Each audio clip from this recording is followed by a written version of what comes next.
سورہ النساء اور قرآن کریم کی تفسیر سمجھنے کے لیے ہماری چینل کو سبسکرائب کریں۔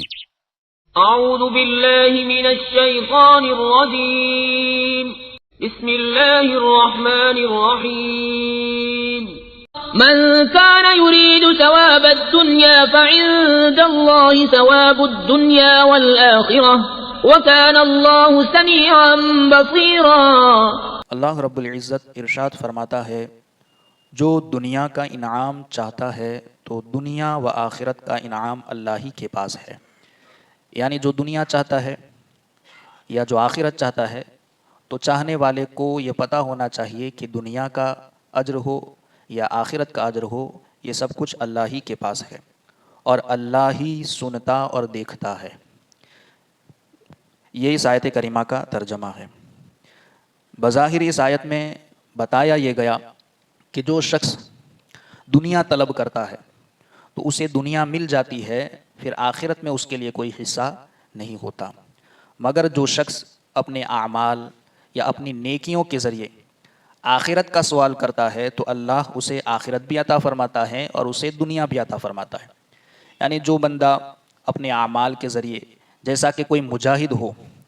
اور وہ جہاد کرنے کے لیے گیا اور اس کا مقصد اور اس کا ارادہ یہ ہو کہ مال غنیمت مل جائے، تو مال غنیمت تو مل جاتا ہے مگر پھر آخرت میں اس کے لیے کوئی حصہ نہیں ہوتا، کیونکہ اس کا ارادہ صرف دنیا حاصل کرنا تھا۔ تو اگر کوئی آخرت کا سوال کرتا ہے تو اسے دنیا بھی ملتی ہے اور آخرت بھی ملتی ہے۔ جب ہم اللہ رب العزت کے بارے میں یہ سن چکے، یہ جانتے ہیں کہ ہر چیز کا دینے والا یا سارے انعامات اللہ ہی کے پاس ہے، تو اگر ہم مانگیں تو دنیا صرف کیوں مانگے؟ ہم مانگتے ہیں تو فانی چیزیں مانگتے ہیں، دنیا کا مال مانگتے ہیں، دنیا کی عزت مانگتے ہیں، دنیا کی شہرت مانگتے ہیں، یہ فنا ہو جانے والی چیزیں مانگتے ہیں، یہاں کی ملکیت مانگتے ہیں، حالانکہ دینے والا قادر مطلق ہے، وہ ہر چیز پر قادر ہے، تو ہم بخل کیوں کریں مانگنے میں؟ جب دینے والا بخیل نہیں تو بندہ مانگنے میں بخل کیوں کر رہا ہے؟ مانگے تو اللہ کا خوف مانگے، مانگے تو اس کی محبت مانگے، مانگے تو اپنے کام میں خلوص مانگے، مانگے تو اس کی رضا مانگے، اس کے رسول کی رضا مانگے، یہ مانگے کہ آخرت میں جہنم کے عذاب سے ہمیں محفوظ رکھ، اے اللہ دنیا میں ذلت و رسوائی سے محفوظ رکھ، ہر برے کام سے ہماری حفاظت فرما، ہماری ایمان و عقیدے کی حفاظت فرما۔ تو یوں مانگے، اگر یہ مانگنے کا سلیقہ آ جائے تو انسان کی دنیا بھی سنور جاتی ہے اور آخرت بھی سنور جاتی ہے۔ تو یہاں جو آیت میں کہا گیا نا، جو دنیا کا انعام چاہتا ہے تو دنیا، اور آخرت کا انعام چاہتا ہے تو اسے آخرت، یعنی دنیا اور آخرت کا انعام اللہ ہی کے پاس ہے اور اللہ ہی سنتا اور دیکھتا ہے۔ دیکھیں، اس آیت کا معنی یہ ہے کہ جو شخص اپنے اعمال اور جہاد سے دنیاوی مال اور عز و جاہ کے حصول کا ارادہ کرتا ہے تو اللہ کے پاس دنیا اور آخرت دونوں کا اجر و ثواب ہے۔ مثلا جو مجاہد اپنے جہاد سے مال غنیمت کے حصول کا ارادہ کرتا ہے تو اسے کیا ہوا کہ وہ فقط خسیس اور گھٹیا چیز کا ارادہ کر رہا ہے، یعنی اسے کیا ہو گیا ہے کہ وہ صرف یہ گھٹیا جو فنا ہو جانے والا مال ہے اس کا ارادہ کر رہا ہے، اس پر لازم ہے کہ وہ دنیا اور آخرت دونوں کی خیر اور اجر و ثواب مانگے۔ اسی طرح جو مؤذن، امام، خطیب، واعظ، مفتی، محدث، فقیہ اپنی دینی خدمات یا تبلیغی یا تدریسی خدمات سے صرف دنیاوی وظائف اور نذرانوں کا ارادہ کرتے ہیں تو وہ عارضی اور فانی اجر کے طالب ہیں۔ یعنی پھر ایسا نہیں کہ صرف مؤذن، خطیب، امام، دنیا کے اندر ہر کام کرنے والا بندہ اگر صرف دنیاوی مقاصد کو سامنے رکھ کر وہ کام کرتا ہے تو یہ تو فانی چیزیں یہ مل بھی جاتی ہیں، دنیاوی نذرانوں اور وظائف کا ارادہ کرتا ہے تو وہ تو عارضی اور فانی اجر ہے۔ ان کو چاہیے کہ وہ اپنی خدمات میں اجر اخروی کی نیت رکھے، یعنی آخرت کے اجر کی نیت رکھیں اپنے ہر کام میں، اور دنیاوی ضروریات کو پورا کرنے کے لیے بقدر حاجت اور فراغت وظائف کو حاصل کریں، یعنی دنیا سے صرف اتنا کہ اپنی حاجت اور ضروریات کو پورا کر سکیں، بس اتنی آرزو رکھیں۔ اور ہمارے دور میں، یعنی یہ صاحب مصنف، صاحب کتاب اپنے دور کی بات کر رہے ہیں کہ ہمارے دور میں جو عمرا اور حکمرانوں کا طبقہ ہے، یعنی جو دنیاوی انتظامی حالات سنبھالنے والے ہیں یا دنیاوی نظام چلانے والے حکمران ہیں، عمرا ہے، ان کی بات کر رہے ہیں کہ یہ جو طبقہ ہے اور اسکولوں اور کالجوں میں ماسٹروں اور پروفیسروں کا جو شعبہ ہے اور جو لوگ عوام کو انتظامی اور تعلیمی خدمات مہیا کرتے ہیں، ان کے یہاں تو ان خدمات کے مقابلے میں اجر آخرت کا کوئی تصور ہی نہیں ہے. یعنی جو دنیاوی معاملات میں ہیں یا دنیاوی انتظامی جو شعبوں میں لگے ہوئے ہیں ان کے یہاں تو کام کرنے کے بعد آخرت کے اجر کا تو کوئی تصور ہی نہیں ہے. پھر حیرت یہ ہے کہ یہ لوگ علماء پر طعن کرتے ہیں کہ یہ لوگوں کے چندوں سے اپنا پیٹ پالتے ہیں، اور یہ حالات آج بھی ہیں. یہ صاحب کتاب تو اپنے دور کی بات کر رہے ہیں، یہ 1996 یعنی 1996 کی بات ہو رہی ہے کہ اس وقت انہیں لگتا تھا کہ آج حیرت ہے کہ یہ لوگ علماء پر طعن کرتے ہیں کہ یہ لوگوں کے چندوں سے اپنا پیٹ پالتے ہیں، جبکہ عمراء، حکام اور پروفیسر جو تنخواہیں انہیں ملتی ہیں وہ عوام سے ٹیکس وصول کر کے دی جاتی ہیں. اور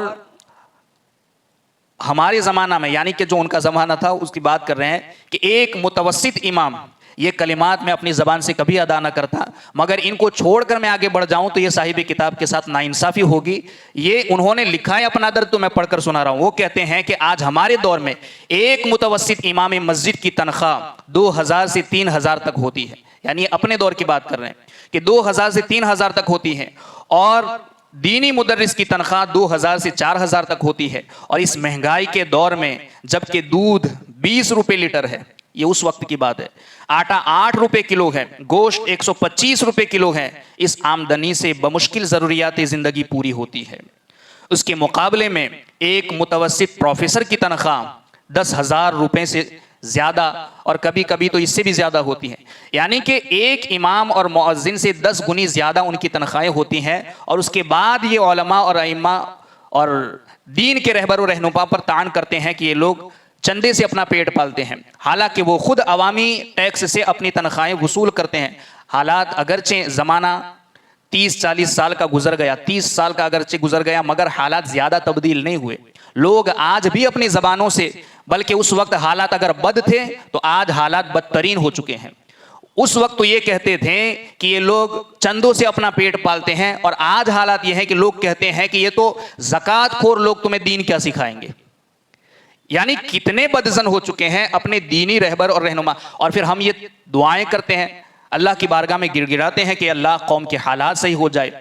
جب قوم اپنے دینی رہبر اور دینی رہنما سے دور ہوگی، ان کے متعلق ان کا نظریہ، فکر اور سوچ ایسی ہوگی کہ یہ زکوٰۃ خور لوگ ہیں، ان سے دین کیا پتہ چلے گا. اور حالات تو اتنے بگڑ چکے ہیں کہ لوگ ایک دینی عالم جسے معمولات اور عقائد اور ایمان کا علم ہے، اسے ایمان سمجھاتے ہیں کہ ایمان کیا ہوتا ہے، اسے سمجھاتے ہیں کہ محبت کیا ہے، اسے سمجھاتے ہیں کہ عقیدہ کیا ہے اور کون سا چیز معمولات میں.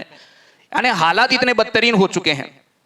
اور اگر ہمارا نظریہ، ہماری سوچ فکر اگر دینی رہبر اور رہنما کے متعلق ایسی ہے تو پھر اصلاح کیسے ہوگی، قوم ترقی کیسے کرے گی. ہم 1000 مرتبہ بھی اللہ کی بارگاہ میں یہ دعائیں کرتے رہے کہ اللہ قوم کے حالات بدل جائیں، تو حالات ایسے نہیں بدلتے جب تک ہم اپنے آپ کو نہیں بدلتے. قرآن میں اللہ نے کہا جب تک قوم اپنے آپ کو نہیں بدلتی اس وقت تک اللہ بھی قوم کے حالات تبدیل نہیں کرتا. جب ہم دینی رہبر و رہنما سے دور ہو گئے تو ہم دین سے جب دور ہو گئے، یعنی رہبر اور رہنما سے دور تو دین سے دور ہو گئے، تو پھر ایسی قوم میں زانی بھی پیدا ہوئے، ایسی قوم میں شرابی بھی پیدا ہوئے، ایسی قوم میں ماں باپ کے غدار بھی پیدا ہوئے، اور ایسی قوم میں دین کو ہلکا سمجھنے والے لوگ بھی پیدا ہو گئے. پھر ہم کیسے ترقی کریں گے، اصلاح کیسے ہوگی، دین کو کیسے سمجھیں گے، عقائد کی اصلاح کیسے ہوگی. تو اس لیے ضرورت اس چیز کی ہے کہ ہم اپنے دینی رہبر و رہنما سے قریب ہوں اور صحیح معنوں میں دین کو سمجھیں. صاحب کتاب لکھ رہے ہیں کہ آج جب حالات ایسے ہیں کہ گوشت 125 روپے کلو آمدنی، تو اتنی آمدنی سے جو 3-4 ہزار کی ہے بمشکل ضروریات زندگی پوری ہوتی ہے، اس کے مقابلے میں ایک متوسط پروفیسر کی تنخواہ 10,000 روپے ہوتی ہے. انتظامی افسروں، حکمرانوں، وزراء اور گورنروں کی تنخواہ، ان کے الاؤنس سے دیگر مراعات کا کوئی ٹھکانہ ہی نہیں ہوتا، اور دیگر جو ان کی آمدنی ہوتی ہے ان کا تو کوئی ٹھکانہ ہی نہیں. جب یہ لوگ غیر ملکی دوروں پر جاتے ہیں تو اپنے ساتھ 40-50 افراد کو لے کر جاتے ہیں، اور ان کی شاخ خرچیاں لاکھوں سے متجاوز ہو کر کروڑوں تک پہنچتی ہیں، اور ان کے یہ تمام اخراجات عوام سے وصول کیے ہوئے جبری ٹیکسوں سے پورے ہوتے ہیں. حالانکہ وہ جو ٹیکس سے وصول، اپنی تنخواہیں جو وصول کرتے ہیں، یہ ٹیکس در حقیقت جبرن وصول کیا جاتا ہے. اور اگر کوئی چندے سے اپنا پیٹ پالتا ہے تو چندہ عوام اپنے اختیار سے دیتی ہے، جبرن کسی سے نہیں لیا جاتا، اور ٹیکس جبرن وصول کیا جاتا ہے. تو یہ لوگ جبری ٹیکسوں سے اپنی ضروریات پوری کرتے ہیں، اور